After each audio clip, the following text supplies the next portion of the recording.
Muy buenas noches, bienvenidos a esta nueva edición de Subrayado Especial.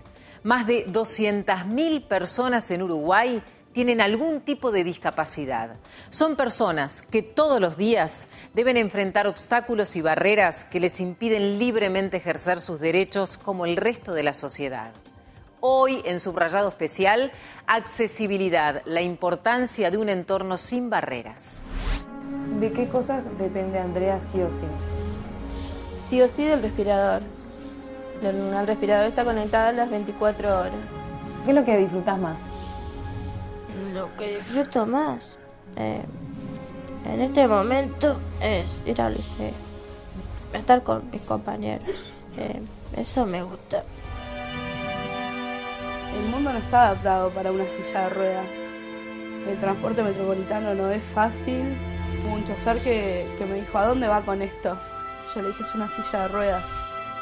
Y le tuve que hacer la denuncia a la patronal y a la intendencia. Nuestro principal problema son las denuncias de las personas con discapacidad, usuarios de silla de ruedas, de que los ómnibus no le paran, no pasan en hora, incluso que han esquivado, ¿no?, a la persona para no subirla. Simplemente con ver las veredas ya ves lo que es. Es imposible pasar por acá. Esto te va destruyendo las ruedas. ¿Uruguay es un país accesible? No, rotundamente no. Que si yo voy a un doctor, imagínate, si voy sola a un doctor, me siento, espero, si está el intérprete, habla, pero si estoy sola, la mujer va a llamar por el nombre y yo no voy a entender absolutamente nada. Y lo que más necesitamos es que el empleador se dé la oportunidad de tener un buen empleado.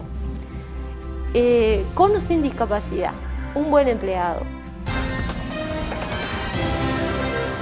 El informe de esta noche lo realizó Camila Civils. Muy buenas noches, Camila. Gracias, Carolina. Buenas noches a todos. Como tú decías, miles de uruguayos se enfrentan con los más variados obstáculos en la ciudad y se ven impedidos de trasladarse o de acceder a materiales educativos, de pasear o hacer un simple trámite.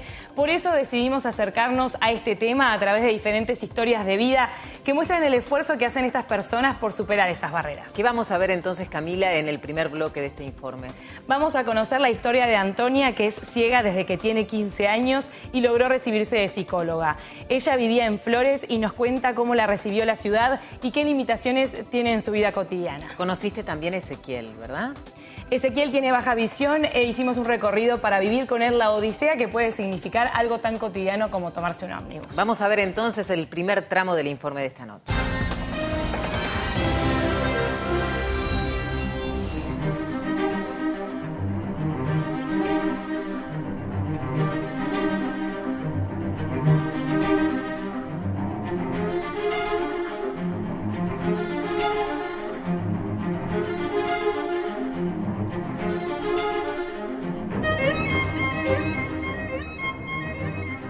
Imagínese por un momento ser ciego, o sordo, o estar en una silla de ruedas, o tener cualquier otro tipo de discapacidad. Ahora imagínese todo eso en una ciudad como Montevideo.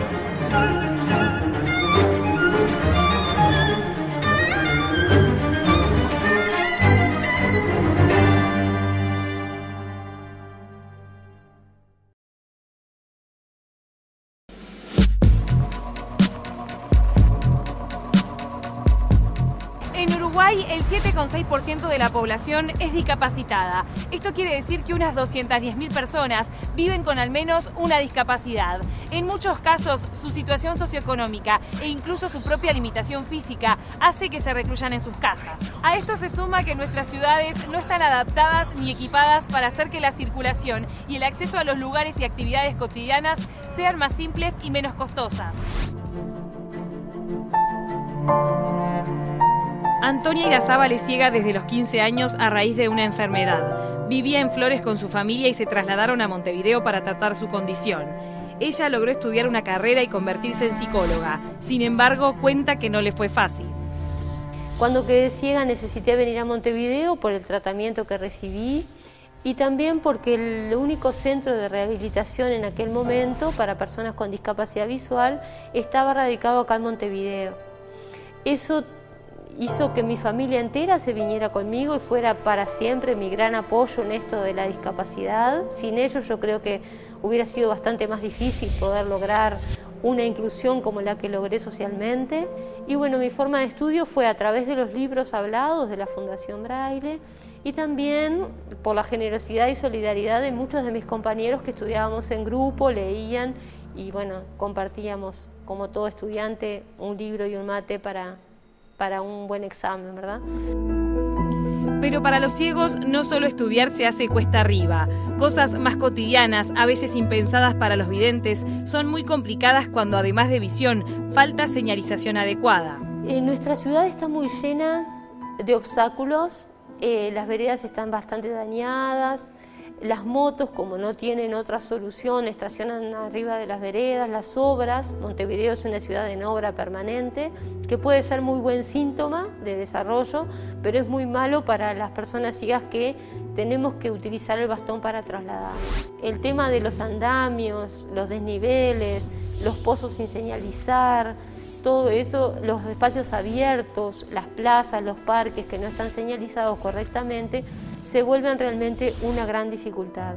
Y la otra gran dificultad, que es nuestra barrera para la accesibilidad por excelencia, es la dificultad del acceso a la información, dado que la cartelería, las imágenes visuales que muchas veces se utilizan para indicar dónde hay un baño, dónde hay una entrada, en los ascensores, en los edificios públicos, la información se nos hace compleja de obtener. Estos, que para muchos pueden parecer detalles, para las personas con discapacidad visual se convierten en cosas fundamentales para su vida cotidiana, tan fundamentales que hasta tomar un ómnibus puede llegar a ser una odisea. Muchas veces es una aventura encontrar la parada y encontrar qué ómnibus pasan en cada parada. Cuando no hay refugio en la parada, es un tema incierto. Podemos o no detectar las columnas, porque la columna del ómnibus es una más entre las miles que han sembrado en Montevideo. A veces nosotros jugamos que tiraron semillitas y crecieron columnas, porque es la ciudad de las columnas. Entonces no hay referencias. Nos basamos en el oído cuando no hay una persona que nos pueda ayudar en la parada para detectar cuándo viene el ómnibus, aunque la polución acústica de Montevideo es alta y eso a veces no es una garantía de que nos vamos a dar cuenta de que el ómnibus viene. Ezequiel nació ciego, lo operaron 2 veces y hoy tiene visión disminuida. Esto quiere decir que ve manchas y algunos colores. Con él hicimos un recorrido hasta la parada del ómnibus y con mucho humor fue contándonos sus obstáculos cotidianos y sorteando otros. ¿Te manejás por la calle solo? Solo, sí, sin dudas. ¿Y tenés una rutina de camino por lo menos hasta la parada de...? Son 2 cuadras, en realidad ya creo que son 2 cuadras que te las puedo hacer de ojos cerrados, abiertos, con o sin bastón, porque ya conozco todo tipo de obstáculos. Igual, te sorprende cada día cuando, no sé, te cambian una piedrita de lugar, cuando te cambian una baldosa, o sea, eso son cosas mínimas que sorprenden. ¿Y cómo te manejás después en la parada del bondi? Tengo 2 posibilidades, o que alguien lo pare antes y yo me subo, o que nadie lo pare y yo me doy cuenta que perdí un ómnibus. Pero generalmente algún vecino me pregunta qué ómnibus me tomo y todo lo demás. Punto principal, los obstáculos en la calle, puede ser, no sé, alguna construcción, algún arreglo en las veredas que se hayan hecho, cambio de baldosas o lo demás. Y otro punto que es muy frecuente son las cabinas telefónicas. Las cabinas telefónicas en 18 de julio, en la mitad de la cuadra, y sobre todo cuando no están marcadas con nada, es algo muy espantoso, porque vos venís y ya te das cuenta que la gente piensa que vas a hablar por teléfono porque quedás incrustado dentro de la cabina. Entonces, complicado. Es bastante terrible, porque ya te ves obligado a hablar por teléfono. Antonia también se queja de las cabinas telefónicas y se anima a sugerir alguna solución. Las cabinas de teléfono, algunas de ellas, tienen un diseño bastante inadecuado para las personas con discapacidad.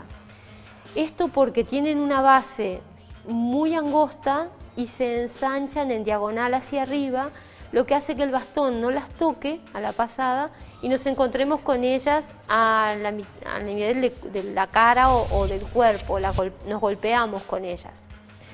Hemos tratado de sugerir que un pavimento diferencial alrededor de estas cabinas puede ser una solución. que pasa mucho es de confundir en la parada del ómnibus con el cartel del nombre de la calle, porque la parada del ómnibus tiene el cañito ese que tiene allá en el último peldaño de la parada, que está el cartel que dice parada de bus, algo por el estilo. Es horrible. Pero al lado de cada parada del ómnibus hay un tacho de basura. Pasó mucho quedarme regalado un pavote parado delante del tacho de basura, o sea, el tacho de basura como escenografía atrás mío, y yo diciendo que está esperando un X ómnibus, y cuando ya me di cuenta que perdí como 5 o 6 ómnibus, viene alguien y me dice, la parada esos 5 metros más adelante. Pero sí, hay muchos obstáculos en la calle, que podemos estar, no sé, hasta la semana que viene, tranquilamente hablando de todo tipo de obstáculos. Por ejemplo, el dinero. ¿Cómo hace un ciego o una persona con visión disminuida para no confundir un billete de 20 con uno de 1.000 pesos? Nos ha pasado con el dinero que tiene marcas para personas con discapacidad visual, pero se confunden con cualquier arruga del billete, se confunden porque no están testeadas con personas con discapacidad visual y entonces son marcas muy sutiles, muy pequeñas y que realmente no sirven. Sin embargo, los uruguayos insistimos en seguirlas haciendo. Son muy caras y no son útiles.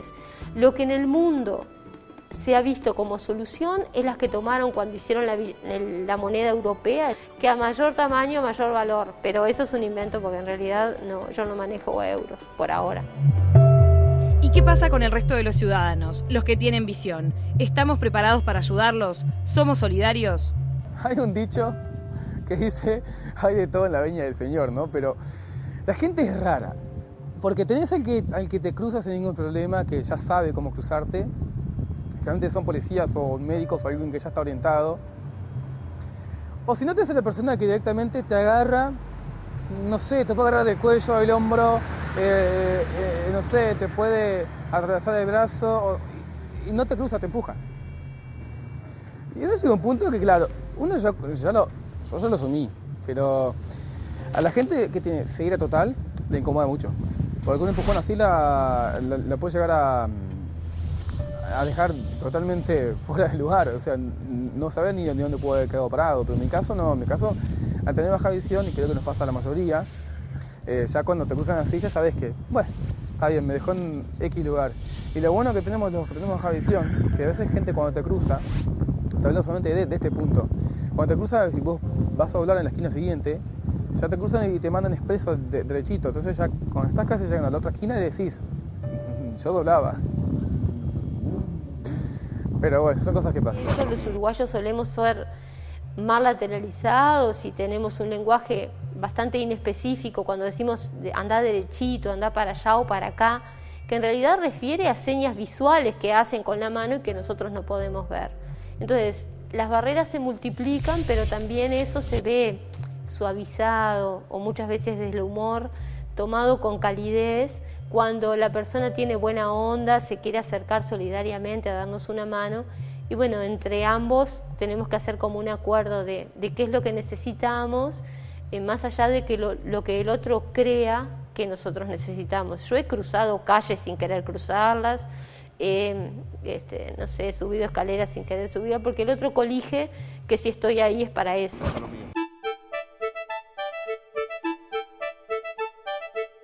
Entonces, ¿cuál es la forma más adecuada para ayudar a una persona no vidente? Ofrecer el codo para cruzar la calle, para que la persona ciega se tome del codo y así poder cruzar correcta y seguramente. Preguntarle qué es lo que necesita, más allá de hacer lo que creemos que necesita. Cuando acercamos un ómnibus a la persona con discapacidad, poner la mano en la baranda del ómnibus para que pueda subir ya es suficiente. ¿De qué cosas depende Andrea sí o sí? Sí o sí del respirador. El respirador está conectado a las 24 horas.